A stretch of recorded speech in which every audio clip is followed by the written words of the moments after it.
Marcus Wessen, um homem que desde a sua infância foi criado dentro dos costumes de uma igreja cristã, mas os ensinamentos que recebia eram totalmente distorcidos por seus pais, que eram super fanáticos e usavam a violência física como um dos seus métodos de ensino. Tudo isso foi um grande combustível para os crimes que Marcus viria a cometer mais tarde, já que todos eles eram segundo a vontade de Deus e estavam de acordo com a Bíblia que ele mesmo havia escrito.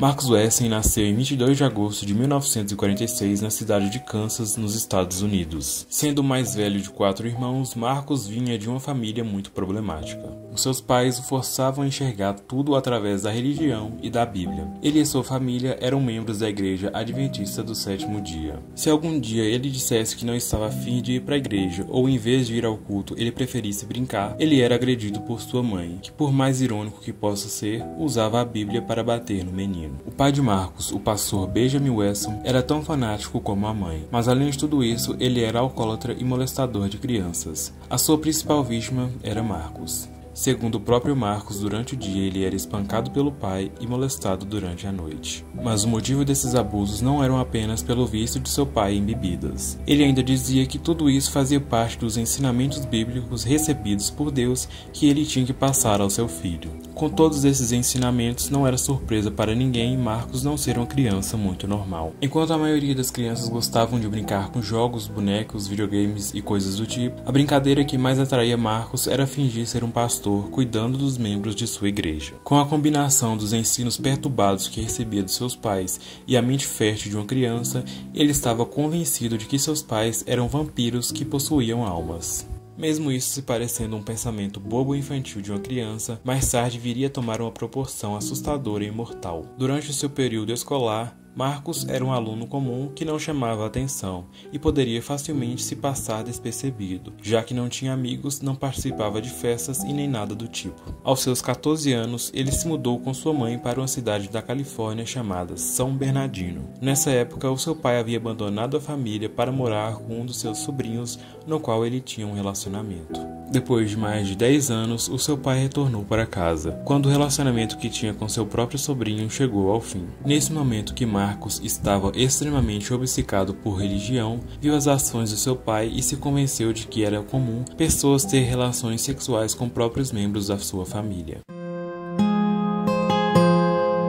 Em 1968, Marcus conheceu uma mulher chamada Rosemary Solorio. Na época, ela era uma mulher casada e com filhos, mas mesmo assim, eles começaram a ter um caso às escondidas. Só alguns meses depois, Rosemary abandonou seu marido, pegou as suas crianças e foi morar com seu amante, Marcus Wessen. No início do relacionamento, tudo corria muito bem, com Marcus tendo um emprego formal, mas logo tudo isso acabou.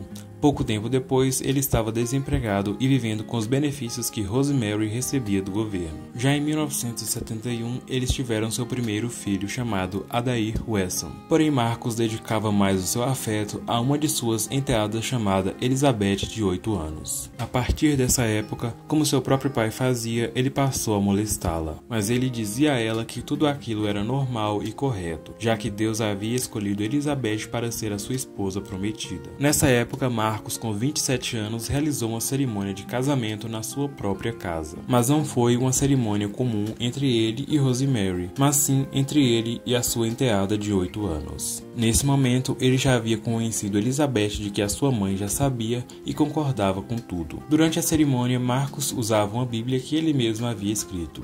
Essa Bíblia contava com partes da Bíblia original e outras partes que ele havia feito alterações que sustentavam as suas convicções perturbadas. Quando Elizabeth completou 12 anos, ele mantinha relações com ela todos os dias.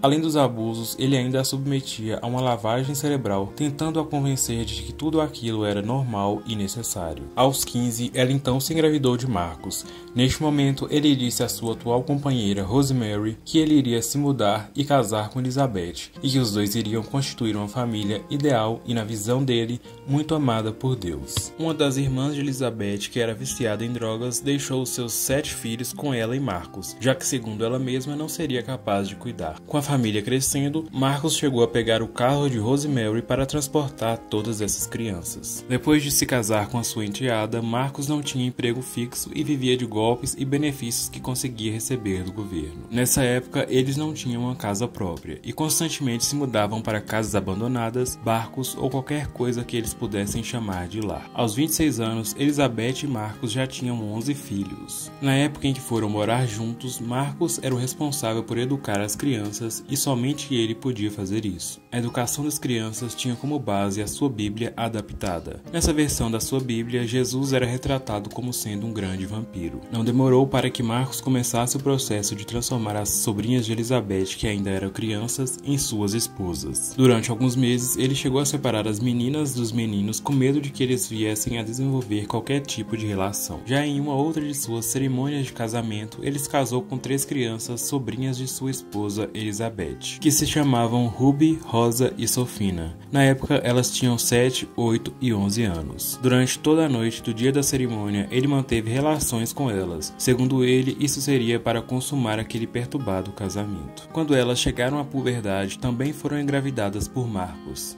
Alguns registros dizem que Marcos se casou por 7 vezes, sendo que 5 dessas esposas eram suas próprias filhas. Dessas relações, ele teve um total de 18 filhos. Mas essa grande e perturbada família não vivia uma vida de harmonia e paz, mas sim de muita violência. Fios elétricos, tacos de beisebol e as próprias mãos eram alguns dos instrumentos que Marcos usava contra sua própria família. Mais tarde, um de seus filhos disse ter apanhado por mais de 30 dias somente por ter roubado uma colher de manteiga de amendoim. Marcos tinha uma grande admiração por um homem chamado David Koresh. David foi um suposto profeta que nos anos 90 criou a sua própria seita, pela qual foi responsável pela morte de mais de 80 pessoas. Dentro da seita de David também era comum a relação entre parentes. Em 1993, quando a polícia fez um cerco para acabar com a seita de David, Marcos dizia: "Este homem é como eu, ele está criando seus filhos para o Senhor." Foi nessa hora que Marcos tomou uma decisão de fazer um pacto suicida com todos, se caso algum dia a polícia viesse a destruir o que ele chamava de família. Ele se apegou tanto a essa ideia que todos os dias discutia com sua família os detalhes de como deveriam ser as suas mortes. Para quem vê essa situação por fora, é muito fácil dizer que aquilo era bizarro e nada normal. Mas não para suas esposas e seus filhos, que durante anos sofreram uma intensa lavagem cerebral. Porém, dentro dessa família em comum, 2 de suas esposas já não estavam dispostas a serem subjugadas por Marcos e decidiram ir embora. Marcos só concordaria com isso se elas deixassem seus filhos ainda morando com ele. Mesmo elas não ficando totalmente satisfeitas com a situação, acabaram concordando. E com um certo tempo em que estavam fora daquela casa e tiveram contato com o mundo exterior, viram que tudo o que elas viveram não era nada normal.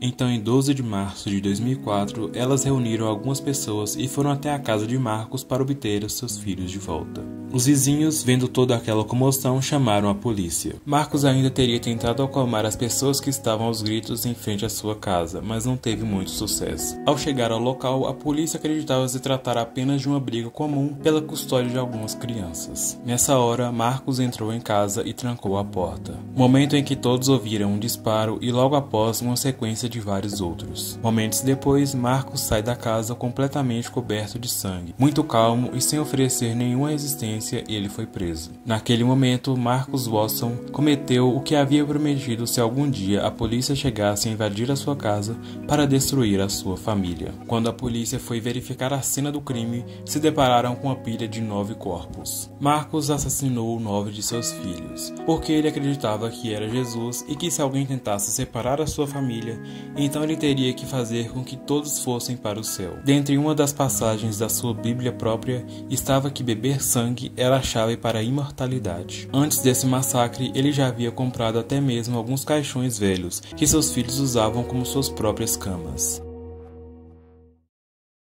Marcus Watson foi condenado por 9 acusações de assassinato em primeiro grau em 17 de junho de 2005 e também culpado em 14 acusações de abuso sexual contra suas filhas e sobrinhas. Condenado à morte por injeção letal, ele aguarda até hoje no corredor da morte na prisão estadual de San Quentin.